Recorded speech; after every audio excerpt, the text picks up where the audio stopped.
सरकारी बस में फौजी के साथ बनी घटना। शाम का वक्त था। सूरज ढलने से पहले आसमान पर थकान की एक हल्की सी परत जम चुकी थी। जैसे दिन खुद भी ड्यूटी करके लौट रहा हो। और उसी वक्त शहर की पुरानी रोड से गुजरती सरकारी बस नंबर 45B हर स्टॉप पर लोगों की उम्मीदें, झुंझुलाहटें और कहानियां समेटती चली जा रही थी। बस के पिछले दरवाजे से सबसे आखिरी में जो शख्स चढ़ा, वह कोई आम मुसाफिर नहीं था। खाकी वर्दी, पसीने से भीगी हुई गर्दन, आंखों के नीचे जमा हुआ अंधेरा और कंधों पर लटका वह बोझ, जो सिर्फ बंदूक का नहीं, जिम्मेदारी का होता है। उसका नाम हेमंत राठौड़ था। उम्र 42 के करीब। और आज लगातार 16 घंटे की ड्यूटी के बाद वह अपने घर लौट रहा था। घर जहाँ उसे शायद गर्म खाना नहीं, बल्कि सूपी और नींद ही नसीब होने वाली थी। हेमंत बस में खड़ा हुआ, हैंडल पकड़ने की कोशिश की, मगर उंगलियां थकान से जैसे आज्ञा मानने से इनकार कर रही हो। बस खचाखच भरी थी। कॉलेज के छात्र, दफ्तर से लौटते कर्मचारी, सब्जी की थैलियां थामे महिलाएं और मोबाइल में उलझे चेहरे। किसी की नजर उस सिपाही पर नहीं गई, क्योंकि शहर को वर्दी देखने की आदत हो चुकी थी और आदतें अक्सर एहसास छीन लेती है। बस के हर झटके पर हेमंत का बदन हिलता, आंखें बंद होने लगती और दिमाग बार बार वही सवाल पूछता, क्या वाकई किसी को फर्क पड़ता है। उसी बस में खिड़की के पास वाली सीट पर बैठा था एक दुबला पतला सा युवक। चेहरे पर सादगी, आंखों में एक अजीब सी बेचैनी और हाथ में एक पुरानी डायरी। उसका नाम था इमरान सिद्दीकी। उम्र मुश्किल से 25। पेशे से मोबाइल रिपेयरिंग का छोटा सा काम करता था। और आज पूरा दिन मार्केट में खड़े खड़े उसके पैर भी जवाब दे चुके थे। इमरान ने सिर उठाकर देखा। वह वर्दी, वह झुकी हुई गर्दन, वही लड़खड़ाती पकड़। और उसके दिल में कुछ ऐसा हिला, जो सिर्फ नजरों से नहीं, परवरिश से जुड़ा होता है। बस आगे बढ़ी।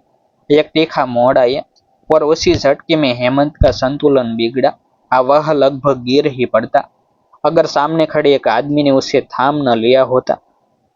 भीड़ में हल्की सी खुसुर पुसुर हुई। किसी ने बड़बड़ाया, इतनी भीड़ में खड़ा क्यों है।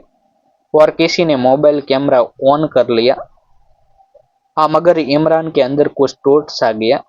वह अचानक उठा, बिना किसी शोर, बिना किसी नारे के, और बहुत साधारण आवाज में बोला, साहब आप यहाँ बैठ जाइए। एक पल के लिए बस जैसे थम गई। कुछ लोगों ने इमरान को देखा, कुछ ने हेमंत को, और कुछ ने बस खिड़की से बाहर झांक कर यह देखने की कोशिश की कि उन्हें इससे कोई मतलब नहीं। हेमंत ने पहले मना किया, नहीं बेटा तुम बैठे रहो। मगर इमरान की आंखों में ऐसी जिद नहीं, बल्कि ऐसी विनम्रता थी कि वह इनकार टिक ही नहीं पाया। वह बैठ गया। वह सिर्फ एक सीट नहीं थी, वह एक ऐसा पल था जिसने हेमंत की सारी थकान को जैसे नाम दे दिया, इज्जत। बस फिर से चल पड़ी। मगर हवा में कुछ बदल चुका था। पीछे खड़ी एक बुजुर्ग महिला ने धीमे से कहा, अच्छा किया बेटे।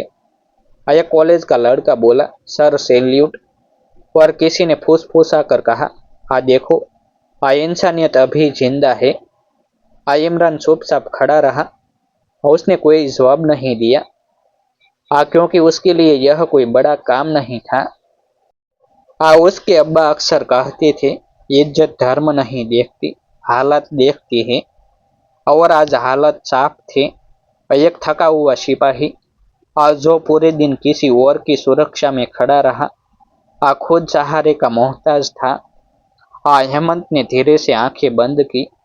उसे याद आया, पिछले महीने की वह रात, जब ड्यूटी के दौरान किसी ने सिर्फ नाम देखकर उस पर पत्थर फेंके थे। जब वर्दी पर थूकने की कोशिश की गई थी। और जब उसने घर आकर पत्नी से कहा था, आज शायद अब लोगों को हमारी जरूरत नहीं। आज उसी वर्दी को किसी ने बिना शब्दों के सम्मान दिया था। बस अगले स्टॉप पर रुकी। कुछ लोग उतरे, कुछ चढ़े। इमरान अब भी खड़ा था और हेमंत अब भी बैठा। दोनों के बीच कोई बातचीत नहीं हुई। मगर दोनों के दिलों में एक संवाद चल रहा था, जो कैमरे में कैद होने के लिए नहीं, जमीर में दर्ज होने के लिए होता है। तभी बस के आगे बैठे एक आदमी ने ऊंची आवाज में कहा, आजकल तो भाई यह सब दिखावा होता है। वीडियो बनाने के लिए। इमरान ने उसकी ओर देखा और पहली बार बोला, अगर इज्जत देना दिखावा है तो फिर बेइज्जती क्या कहलाएगी। बस में सन्नाटा छा गया। हेमंत ने आंखें खोली और पहली बार उस युवक को ठीक से देखा। उसका नाम, उसका महजब, उसका बैकग्राउंड कुछ नहीं पूछा। उसने सिर्फ इतना कहा, बेटा आज तुमने मुझे याद दिला दिया कि मैं क्यों वर्दी पहनता हूँ। बस एक और मोड़ पर मुड़ी। शहर की रोशनियां पास आती जा रही थी और इस छोटे से सफर में एक सीट ने दो जिंदगियों को इस तरह जोड़ दिया था कि आने वाले वक्त में यह कहानी सिर्फ एक बस तक सीमित नहीं रहने वाली थी। बस अपनी रफ्तार से आगे बढ़ रही थी। लेकिन हेमंत राठौड़ के भीतर समय जैसे थम सा गया था। सीट पर बैठते ही उसके पेट ने राहत की सांस ली। मगर दिल किसी और ही भार से भर गया था। यह भार थकान का नहीं था। यह उस एहसास का था जो बरसों की नौकरी में कभी कभी ही नसीब होता है। बिना मांगे मिला सम्मान। इमरान उसके सामने खड़ा था, हैंडल थामे। चेहरे पर वही सादगी, वही खामोशी। बस की खिड़की से आती हवा इमरान की कमीज को हल्का सा फड़फड़ा रही थी और हेमंत को लग रहा था जैसे यह हवा उसके भीतर जमी हुई कड़वाहट को धीरे धीरे हटा रही हो। कुछ स्टॉप और बीते। भीड़ थोड़ी कम हुई। अब लोग बातें करने लगे थे। पीछे से किसी ने कहा, भाई हर कोई ऐसा नहीं सोचता आजकल। दूसरे ने जोड़ा, बस में रोज सफर करता हूँ, आज पहली बार ऐसा देखा। इमरान ने किसी की तरफ नहीं देखा। उसके लिए यह चर्चा उतनी ही गैर जरूरी थी जितनी तारीफ। अचानक बस एक गड्ढे से गुजरी और इमरान का हाथ फिसल गया। इस बार हेमंत ने आगे बढ़कर उसे थाम लिया। दोनों की नजरें मिली। एक पल, बस एक पल जिसमें न वर्दी थी, न मजहब, न उम्र का फर्क, बस इंसान था। हेमंत ने हल्की मुस्कान के साथ कहा, अब बराबरी हो गई। इमरान पहली बार मुस्कुराया, साहब बराबरी तो तभी होती है जब हम इंसान बनकर सोचे। हेमंत को लगा किसी ने उसके दिल के भीतर जमा सारे सवालों का जवाब दे दिया हो। बस अगले स्टॉप पर रुकी। इमरान को उतरना था।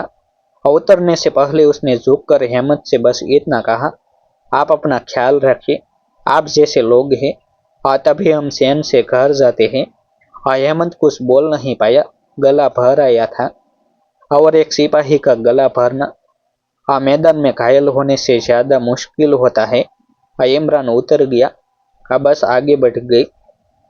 खिड़की से बाहर देखते हुए हेमंत ने देखा इमरान भीड़ में खो गया था। जैसे कोई आम आदमी, कोई आम चेहरा।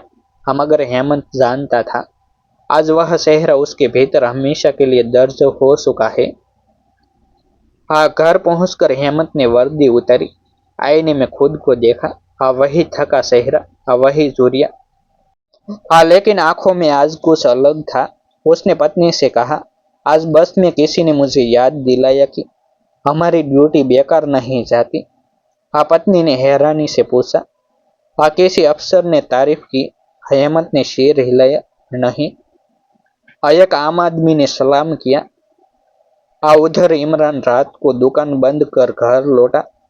अम्मी ने पूछा, आज कुछ खास बात है क्या? चेहरे पर सुकून देख रहा है। इमरान ने बस इतना कहा, आज अब्बा की सीख काम आ गई। अगले दिन सुबह किसी ने बस में ली गई एक छोटी सी वीडियो क्लिप सोशल मीडिया पर डाल दी थी। कैप्शन था, एक सीट नहीं थी, इंसानियत थी। वीडियो वायरल हो गया। लोग बहस करने लगे। धर्म, वर्दी, समाज। मगर जो लोग उस बस में थे वे जानते थे वह पल बहस के लिए नहीं, महसूस करने के लिए था। क्योंकि कभी कभी एक थका सिपाही, एक खड़ा हुआ युवक और एक खाली सीट मिलकर पूरे समाज को आईना दिखा देते हैं। क्योंकि सलाम वर्दी को नहीं, इंसानियत को किया गया था। अगर यह कहानी आपके दिल को छू गई हो तो इसे लाइक जरूर करें, ताकि इंसानियत की ऐसी कहानियां और लोगों तक पहुंचे। शेयर करें, क्योंकि सम्मान बांटने से बढ़ता है। और ऐसी सच्ची भावुक कहानियों के लिए हमारे यूट्यूब चैनल को सब्सक्राइब करना ना भूलें। फिर मिलते हैं एक नई स्टोरी के साथ। आभार। जय हिंद, जय भारत। वीडियो को हाइप करना ना भूलें और कमेंट में हर हर महादेव लिखे, जय हिंद लिखे।